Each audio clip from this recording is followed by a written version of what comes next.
Ladies and gentlemen, welcome to our class for this week. And this time we are going to tackle the Chapter 3 of the Republic Act 9520, or what we call the membership. Okay, as we begin, we are going to go through the different articles in this chapter. Let's begin with Article 26, the kinds of membership. In the law, or the Cooperative Code of the Philippines, there are two kinds of membership: the regular members and the associate members. However, if we can see here, the law, take note of the word may, the one that is highlighted in the screen, may have.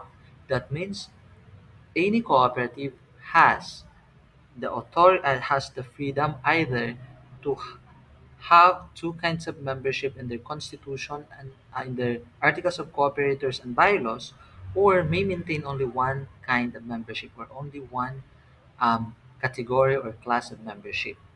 Again, the law is giving them an option because of the word may or may have. Okay, now I think it's very important if we are going to differentiate um, that two kinds of membership. First, the regular. Okay, regular members are those who complied with all the membership requirement. Okay, membership requirement. What are those membership requirement? In the in your articles of cooperators and in your bylaws, to be more specific, in your bylaws, you are going to identify or listed there the requirements to become a members of the cooperative. Well, of course, membership of the cooperative differs from the type of cooperative you are into. However, there's one common requirement in all cooperatives. There should be at least, there should be at least what we call the equal economic equity contribution. Okay, there's a the other cooperative called it the CBU, or the capital build up. Okay, there is a certain amount in money or in kind given to the cooperative, not given, um, let us say invested to cooperate to the cooperative. Okay, and that fund will be used for the operation of the cooperative. Okay, then there's what we call this um, must it's better to have or to undergo for a RMCS, okay, or the regular membership seminar. Okay, it is like a PMES, or the pre-membership educational seminar. So here in RMCS, the discussions there focus on the responsibilities of a regular member, the rights and the privileges of of a regular member. So it is like almost the same with the PMES. However, it is different because in the PMES, it is for those who are going to enter to the cooperative. Okay, here you are already in the cooperative and you are qualified to become a regular member of the cooperative. Okay, so this is the very main difference between the regular and associate members. The entitlement of all rights and privileges of the cooperative, including the right to vote and to be voted upon. Okay, right to vote. That means you have the right to vote for um, the next officers and directors of the cooperative, and you also have the the right to be voted upon, the privileges to be voted upon. That means you have the right, you have the privilege to run to any offices of the cooperative, to become part of the administration and the governance of the cooperative. Okay, so that's one of the right of a regular member. Okay, then, for the associate member, of course, if you are new to the cooperative, your the type of your membership will be associate automatically if that cooperative is has two kinds of membership. Okay, so the associate membership has no right to vote nor to be voted upon, and shall be entitled only to such rights and privileges as the bylaws. Okay, so as if the bylaws No? If the bylaws allows it, then so be it. Okay, so be it. But if it is not indicated in the bylaws as a general rule, you are not, or you have no right to vote nor be voted upon. Okay? Okay. So for the associate members who meets the minimum requirement of regular membership and continues to patronize the cooperative for 2 years and signifies his or her intention to remain a member shall be considered a regular member. Okay. So there are some cooperative um, who are requiring associate members to become regular members only upon if they are already more than a year in the cooperative, or their membership, that the age of their membership is more than a year, and they already what we call that this reach a certain amount of share capital, or the capital built up. Okay, like for example, a certain associate, if the age of their membership is 2 years, and the amount required to become a regular member is the required amount for share capital to become a regular member is 5,000. Then that particular member has 6,000 share capital. Then that member can be converted to regular. No, that member has the right to apply for a regular membership. Okay, so those are the difference between the regular and the associate membership. Okay. Okay. There are questions here. First question is, can a foreigner be a member of the cooperative? Well, in the law, it should be um, Filipino citizen. Okay, but on 2002, if I am not wrong, Senator Amy Marcos, meron siyang bill na um, pinasa or planning to submit in the Senate, amending this um, our current cooperative code, allowing the foreigners to become member of the cooperatives here in the country, given that the full control of the cooperative will remain to the locals. However, they are just allowing the foreigners for additional investment, diba? Because cooperatives needs more investment. If they have a lot of funds that they can use for expansion and for growth, of course, that cooperative will become more resilient to the what we call that this to the challenges we have nowadays, and at the same time they can also um, expand their operation, employ more unemployed. There are so many economic benefits if foreign people or foreign individuals can will be qualified to become a member of our cooperative. I hope that bill will be passed and will become a law. Now, I am in favor with that. Okay. So another question here is: are government employees and officers can be a member of the cooperative? Yes, they can. They can be a member of the cooperative. Okay. But there is an issue next to that. Now there is a question next to that. Okay. So the issue is, okay, it's in the Article 27. The question here is, if they will become member of the cooperative, can they become officers of the cooperative? Well, Article 27 is stated there, stated there that um, stated in this article that any any officers or employee of the authority, if you say authority, it refers to the Cooperative Development Authority, okay, shall be disqualified to be elected or appointed to any position in a cooperative. Again, any officer or employee of the authority, no, shall be disqualified to be elected or appointed to any position in the cooperative. So that means they are disqualified to become um, officers of the officer or employee of the cooperative. Okay, those who are employees of the employees and officers of the CDA.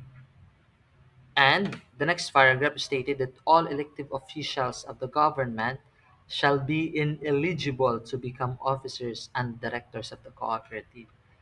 Okay, so what do you think are the reasons? What do you think are the reasons why they are not allowed or why they are ineligible or not eligible to become part of the governance of the cooperative? What do you think? Okay, that is something that you have to find out. Okay, but I'd like to discuss more here in a memorandum circular released by the authority on 2012. Okay, and this is explaining further, ladies and gentlemen, the Article 27. It states there that elective officials for the purposes of the authority includes the national, local, and barangay elective officials except party list representative being an officer of the cooperative he or she representing. Okay, so take note. Any officers of the government, okay, elective officials of the government in the national, local, if you say local in the municipal or provincial or city level, no, and the barangay elective officials, they are not allowed. No, they are ineligible to become officers and directors of the cooperative. Okay, except for the party list. The party list, if we, they are also members of the um, House of the Representative or the Congress, no, the lower Congress, the lower chamber of the Congress. There's an exemption to that. If that officer, if that official, our elective official, is an officer of a cooperative, he or she is representing. Okay, like for example, the NATCO, the NATCO. Okay, those are the party list. They are the party list of the cooperatives. Allow me to.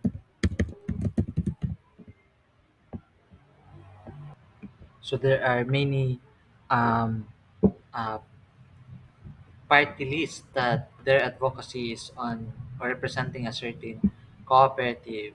If I am not wrong, last election the co-op not Quran, and there's what we call the one co-op and the what else?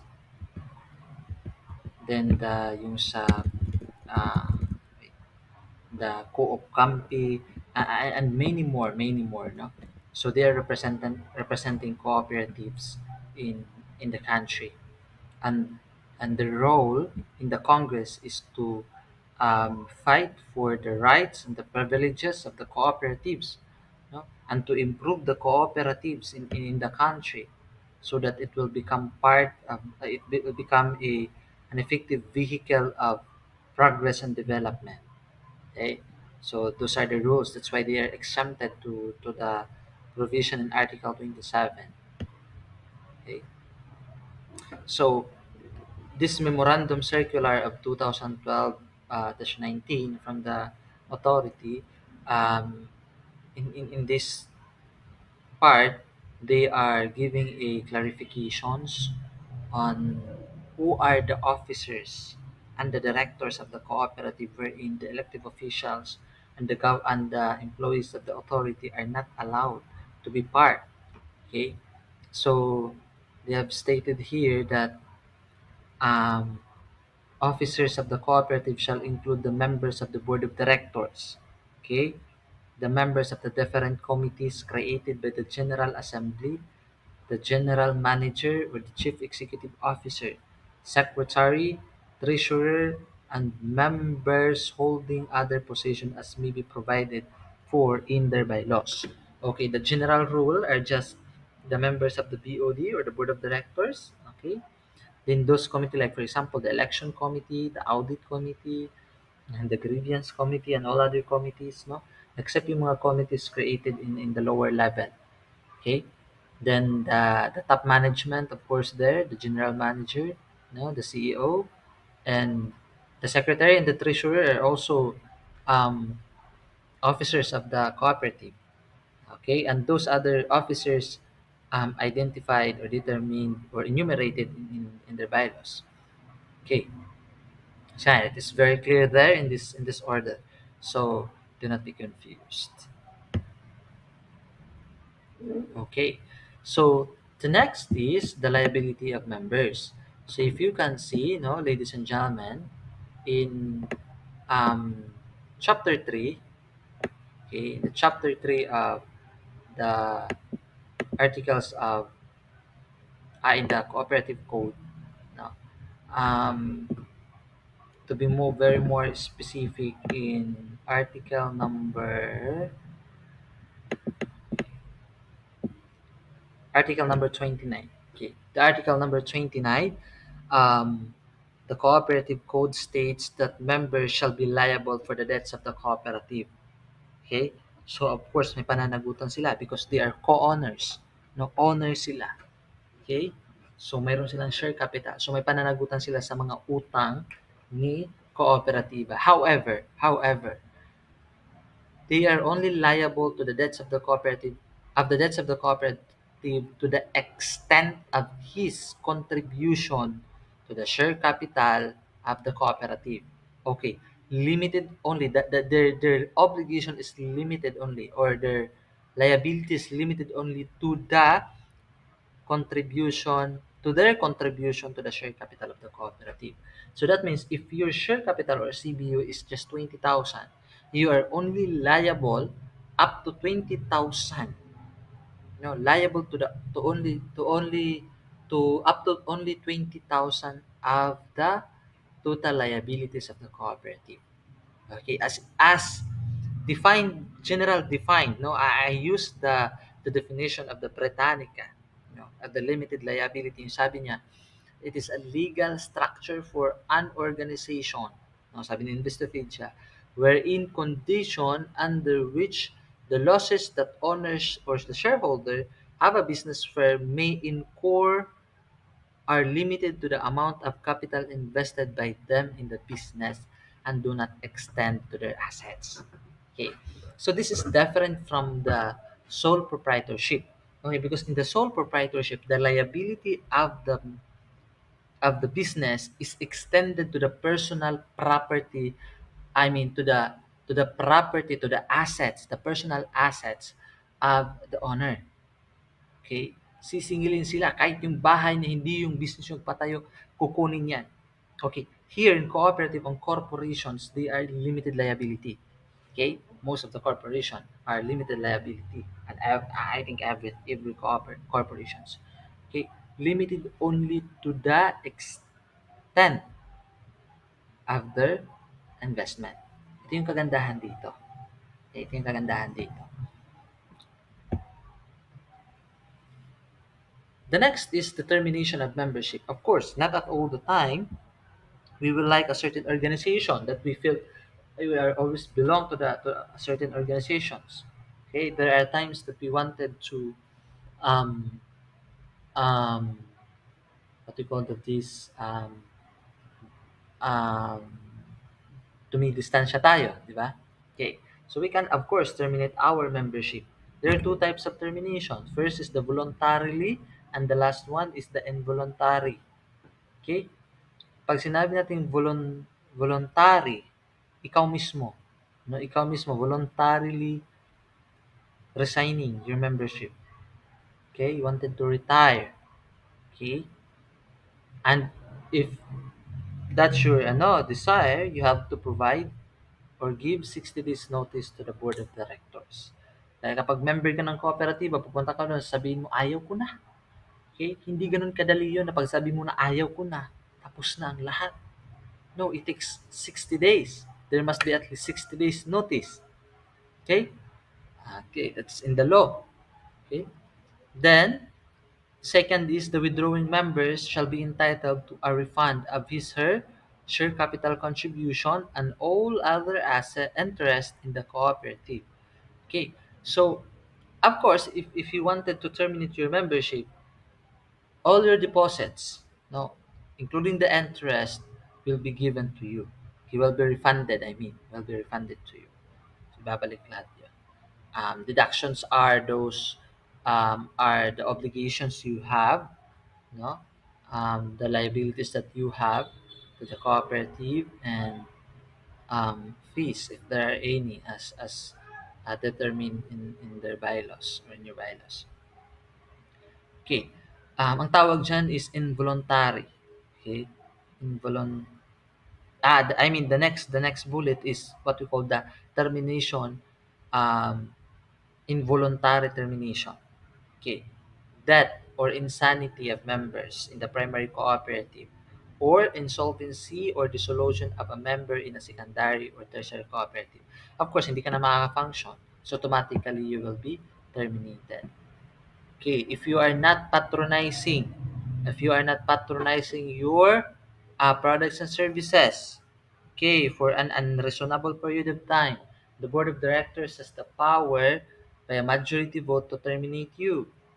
Okay, has continuously failed to comply with your obligations. No, parang wala na, kinalimutan mo na yung po. In that way, you will be terminated. Okay? Your actions are in violations with the bylaws or the rules of the cooperative. You're not, um, um, of course, to protect the name of the cooperative, you have to, what we call this, you have to be terminated. Okay?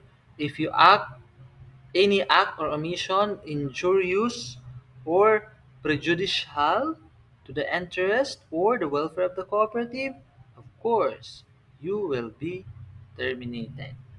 Okay. So, hindi naman pwede na yung mga actions mo na nakakasakit na doon sa buhay ng kooperatiba, nandun ka pa rin. Okay?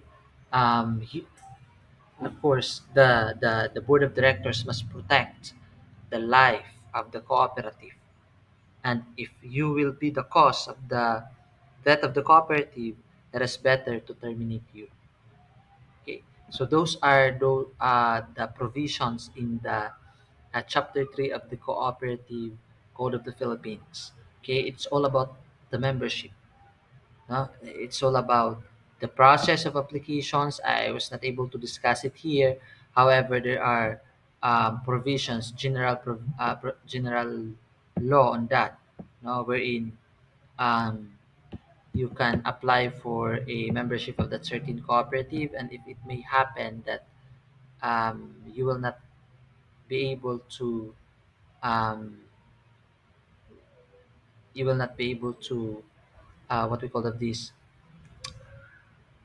if the cooperative failed to take an actions on your applications, um, if the board of directors or the grievance committee or the membership committee failed to take actions on your application, automatically after 30 days as general rule, your application is automatically approved. Okay, if it is denied, then of course you can always appeal to the General Assembly of the cooperative, and the decision of the General Assembly is shall be deemed final. Okay, so those are the contents of the um, chapter 3 of this um, code. Thank you so much.